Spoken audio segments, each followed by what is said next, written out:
नमस्कार, जय हिंद दोस्तों। स्वागत है आपका quick revision classes YouTube channel पर। उम्मीद करता हूं आप सभी बहुत अच्छे होंगे और अपनी तैयारी बहुत अच्छे से कर रहे होंगे। निश्चित रूप से आपने काफ़ी मेहनत की है और उस मेहनत का फल भी आपको मिलेगा। लगातार पढ़ाई करते रहिए, अपने आत्मविश्वास को ऊंचा रखिए और तैयारी करते रहिए। आपने काफ़ी प्रश्नों का अध्ययन कर रखा है, अब आपको टॉप 10 महत्वपूर्ण प्रश्न करने हैं। क्या ये आपको प्रश्न आते हैं, आपका क्विक रिवीजन करवाना है तो इन प्रश्नों को जरूर देखिएगा और प्लीज़ वीडियो को लाइक कर लीजिएगा। चैनल पर नया है तो चैनल को सब्सक्राइब कर लीजिएगा। तो चलिए शुरू करते हैं आज का ये वीडियो।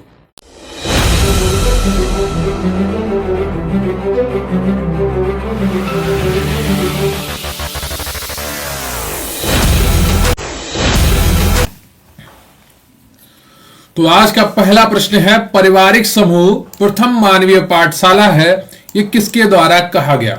ये कथन किसका है आपको ये बताना है।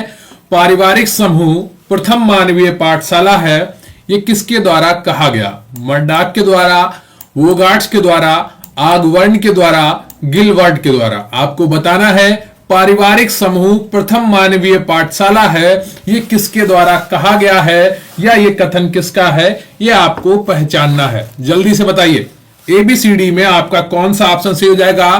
तो एबीसीडी में आपका बी ऑप्शन सही है।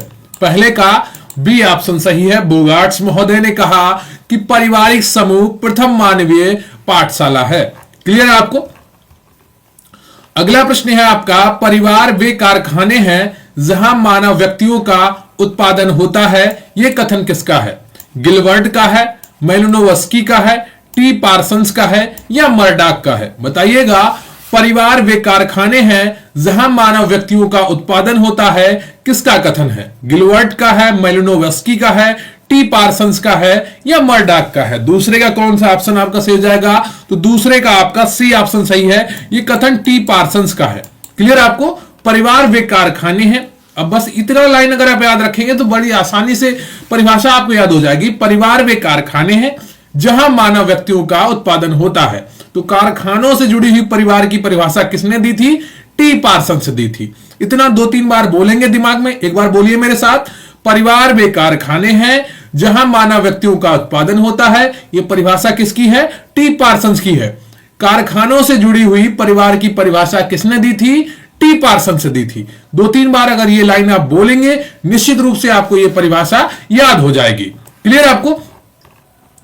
अगला प्रश्न है आपका, किसका मत है कि पहले परिवार मात्र सत्तात्मक थे, फिर मात्र सत्तात्मक एवं पितृसत्तात्मक का मिश्रण हुआ और फिर बाद में पितृसत्तात्मक व्यवस्था अस्तित्व में आई? बताइएगा किसका मत है कि पहले परिवार मात्र सत्तात्मक थे, फिर मात्र सत्तात्मक एवं पितृसत्तात्मक का मिश्रण हुआ और फिर बाद में पितृसत्तात्मक व्यवस्था अस्तित्व में आई? तो तीसरे का आपका कौन सा ऑप्शन सही है यह आपको बताना है। तो तीसरे का जो सही ऑप्शन है आपका वो डी है, टायलर।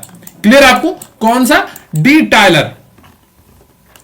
अगला प्रश्न है आपका, परिवार के आर्थिक सिद्धांत का प्रतिपादन किसने किया? रॉल्फ लिंटन ने, मर्डॉक ने, वेस्टरमार्क ने, मैलिनोवस्की ने? बताइएगा परिवार के आर्थिक सिद्धांत का प्रतिपादन किसने किया? रॉल्फ लिंटन ने किया, मर्डॉक ने किया या वेस्टरमार्क ने किया या मैलिनोवस्की ने किया? बताइएगा परिवार के आर्थिक सिद्धांत का प्रतिपादन किसने किया? चौथे का एबीसीडी में आपका कौन सा ऑप्शन सही हो जाएगा? तो चौथे का ए ऑप्शन आपका बिल्कुल सही है। रॉल्फ लिंटन ने परिवार के आर्थिक सिद्धांत का प्रतिपादन किया है। और प्लीज वीडियो को लाइक कर लीजिएगा, चैनल पर नए हैं तो चैनल को सब्सक्राइब कर लीजिएगा। तो इसके प्रतिपादक रॉल्फ लिंटन है, किसके? परिवार के आर्थिक सिद्धांत के। क्लियर आपको? ये अर्थ बढ़ने के साथ साथ एक विभाग को मान्यता देते हैं। किसके साथ? ये अर्थ बढ़ने के साथ साथ एक विभाग को मान्यता देते हैं। अगला प्रश्न है आपका, चयापचय की अवधारणा किसने गढ़ी थी? बताइएगा चयापचय की अवधारणा किसने गढ़ी थी? जियोवन्नी एंटोनियो एमेडियो प्लाना ने, थियोडर स्वान ने या विलियम थॉमस ब्रांडे ने या इनमें से कोई नहीं? बताइएगा एबीसीडी में आपका कौन सा ऑप्शन सही है? चयापचय की अवधारणा किसने गढ़ी थी? चयापचय कहें या उपापचय कहें, बात एक ही है। चयापचय की अवधारणा किसने गढ़ी थी? बताइएगा। पांचवें का कौन सा ऑप्शन सही हो जाएगा? तो पांचवें का आपका बी ऑप्शन सही है। क्लियर आपको? थियोडर सॉन ने, किसने? थियोडर सॉन ने यह अवधारणा गढ़ी थी।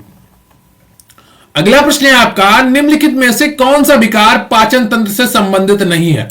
तो इस प्रश्न को करने के लिए आपको सभी बीमारियों के लक्षण पता होने चाहिए, कौन से संक्रमण किसको संक्रमित करते हैं वो पता होना चाहिए। अगर आप सारी बीमारियों को पढ़ रहे होंगे तो निश्चित रूप से कहीं ना कहीं से आपका यह प्रश्न सही हो जाएगा। बताइएगा, निम्नलिखित में से कौन सा विकार पाचन तंत्र से संबंधित नहीं है? छठे का आपका कौन सा ऑप्शन सही हो जाएगा? तो छठे का आपका ए ऑप्शन बिल्कुल सही है, टिटनेस। क्लियर आपको? यह मांसपेशियों में ऐंठन से संबंधित बीमारी है। किससे? मांसपेशियों में ऐंठन से संबंधित बीमारी है। बाकी दस्त हो या पीलिया हो या पेचिस हो, यह सभी आपके पाचन तंत्र से जुड़े हुए रोग हैं। क्लियर आपको? दस्त, पीलिया, पेचिस। अगला प्रश्न है आपका, भारत में जनगणना सर्वप्रथम किस वर्ष हुई थी? बहुत ही आसान उत्तर है, कई बार आपको करवाया जा चुका है। फर्स्ट सेंसस ऑफ इंडिया कब आयोजित हुआ था? 1881 में, 1885 में, 1872 में या 1884 में? बताइएगा, भारत में जनगणना सर्वप्रथम किस वर्ष हुई थी? 1881, 1885, 1872 या 1884? बताइएगा, भारत में जनगणना सर्वप्रथम किस वर्ष हुई थी? कॉन्फिडेंस बिल्कुल रखिए, है ना। हर प्रश्न को लगातार देखते रहिए। कई बार बहुत से प्रश्न आपको नए मिलेंगे और बहुत से प्रश्न आपको पुराने लगेंगे और बहुत से प्रश्न आपको आसान लगेंगे। देखिए, आसान कठिन कुछ नहीं होता, जो हमें आ रहा होता है वो आसान है और जो हमें नहीं आ रहा होता है वो बहुत कठिन होता है ना। अगर हमें आने लगा तो इसका यह मतलब नहीं उस प्रश्न की वैल्यू कम हो गई।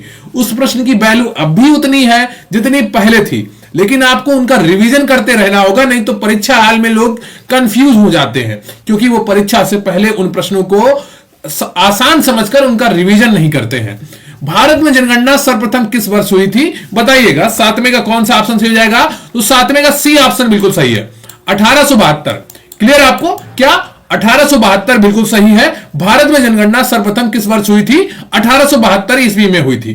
क्लियर आपको? फोकस बनाकर पढ़ते रहिए। और जो नियमित जनगणना शुरू हुई थी वो 1881 से शुरू हुई थी। क्लियर आपको? तो इन चीजों का आप ध्यान रखेंगे।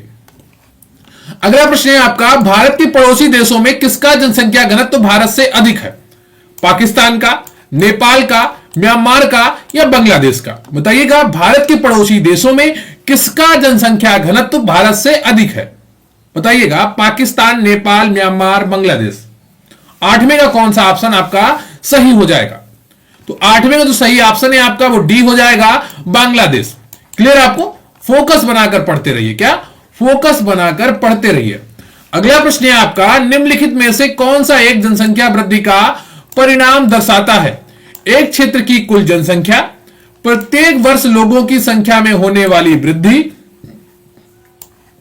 जनसंख्या वृद्धि की दर, प्रति हजार पुरुषों पर महिलाओं की संख्या। बताइएगा, इनमें से कौन सा ऑप्शन आपका सही है? निम्नलिखित में से कौन सा एक जनसंख्या वृद्धि का परिणाम दर्शाता है? तो 9 का जो सही ऑप्शन है आपका वो कौन सा हो जाएगा? वो बी, प्रत्येक वर्ष लोगों की संख्या में होने वाली वृद्धि क्या दर्शाती है? जनसंख्या वृद्धि दर्शाती है। क्लियर आपको? अगला प्रश्न है आपका, दर और मृत्यु दर के संदर्भ में निम्नलिखित कथनों पर विचार कीजिए। किस पर? दर, यहां पर जन्म दर होगा, ठीक है, तो थोड़ा सही कर लीजिएगा, 10वें का यहां पर जन्म दर कर लीजिएगा। जन्म दर और मृत्यु दर के संदर्भ में निम्नलिखित कथनों पर विचार कीजिए। कथन एक है, एक वर्ष में प्रति 1000 व्यक्तियों में जीवित बच्चों का जन्म होता है, इसे जन्म दर कहते हैं।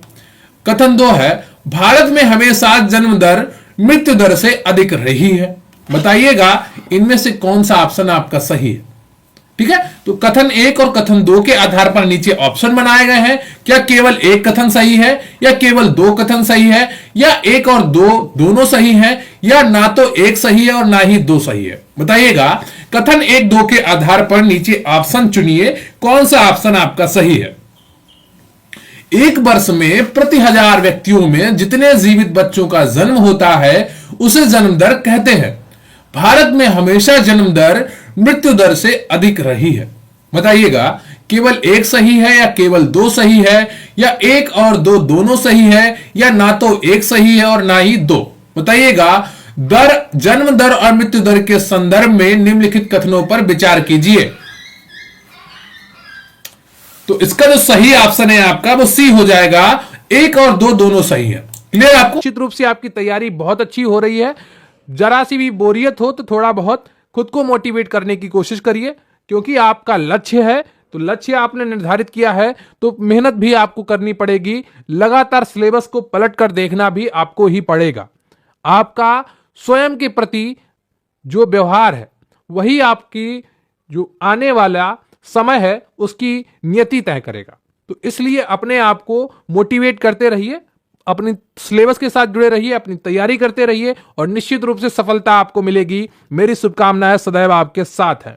तो प्लीज वीडियो को लाइक कर लीजिएगा, चैनल पर नए हैं तो चैनल को सब्सक्राइब कर लीजिएगा और कमेंट करके जरूर बताइएगा कि यह प्रैक्टिस सेट आपको कैसा लगा। तो बहुत बहुत धन्यवाद आपका। Thank you very much. जय हिंद, जय भारत।